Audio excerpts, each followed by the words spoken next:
తమిళనాడులో రిసార్ట్ రాజకీయం నడుస్తోంది. పుదుచ్చేరి రిసార్ట్ లో టీవీకేకు మద్దతిచ్చే అన్నాడీఎంకే ఎమ్మెల్యేల క్యాంప్ నిర్వహిస్తున్నారు. ఇక 27 మంది ఎమ్మెల్యేలను కూడగట్టింది అన్నాడీఎంకే సివి షణ్ముగం పక్ష నేత.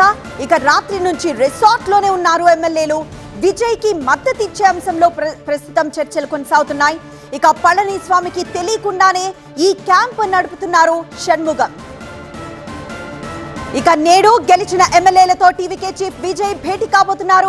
106 మంది ఎమ్మెల్యేలను పార్టీ ఆఫీస్ కు పిలిపించారు విజయ్. మహాబలిపురం రిసార్ట్ లో ఉన్నారు ఎమ్మెల్యేలు. ఇప్పటికే విజయ్ ను ఫ్లోర్ లీడర్ గా ఎన్నుకున్నారు ఎమ్మెల్యేలు. మరోవైపు ప్రభుత్వ ఏర్పాటుకు కావలసిన మరో 5 ఎమ్మెల్యేల కోసం విజయ్ ప్రయత్నాలు కొనసాగిస్తున్నారు.